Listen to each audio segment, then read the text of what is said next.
Hello ladies and gentlemen, and welcome to this second video explaining concepts that I employ while sculpting, to hopefully make a difficult process a little bit easier. If you would like some personal feedback on your sculpture, or perhaps get a hold of some of my sculptures, take a look at my Patreon page. There's a link in the description below. Okay, let's get to it. The box and the egg is one of the first things that Rob Bottom taught us when we learned how to sculpt a figure. Together with the center line, it's the beginning of any sculpture I make. This is the box. It represents the pelvis of my sculpture. The two top corners are the most important, as they represent the 2 points on the pelvis called the aces, or anterior superior iliac spine.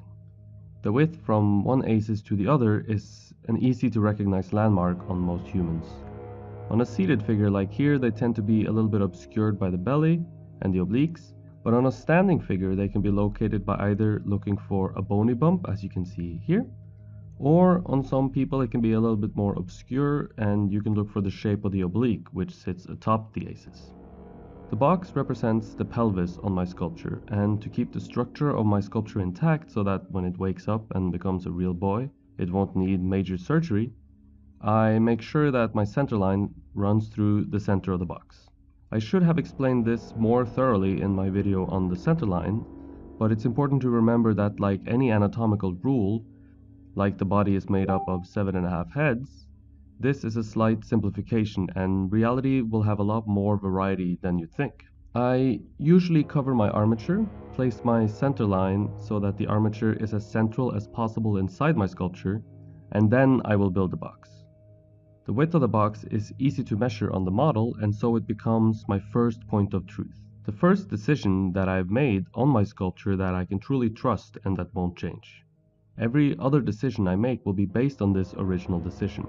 So while placing the center line is the first decision, it's more of a guess, just to make sure I don't have armature coming out of my sculpture later down the line. The placement and width of the box, however, is the first decision that I truly trust. The box is my pelvis, and it's one of 2 bony masses that I consider when starting to block in my sculpture. The other bony mass is the egg, which represents the rib cage. The egg is a lot more complex, and I've drifted somewhat away from using it as strictly as I was in the beginning while learning sculpture. Now I think the center line is more important. The way I use the egg is to think of it as a bony mass that is solid. Of course, this is not the case. The rib cage can contract and expand as we breathe, but treating it as a solid object is another simplification that makes a hard process a little bit easier, I think. The egg is the simplified shape of the rib cage. It's a good idea to start blocking in your rib cage, but I find that I so quickly drift away from using it much and very quickly start thinking about contours instead and their relationship to my center line, which I talked about in the video on the center line, which there is a link to right now in the top right corner. But I always consider and think of the rib cage while sculpting, and I do my best to create a convincing underlying structure upon which the muscles lay. In a way, all these concepts blend together somewhat.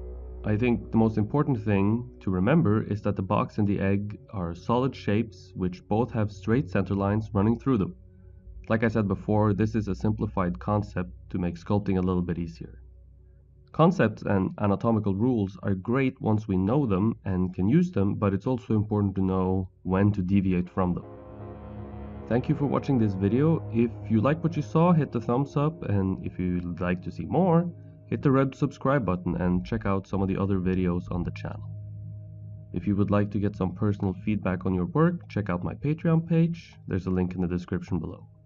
Thank you for watching, and I'll see you in the next one.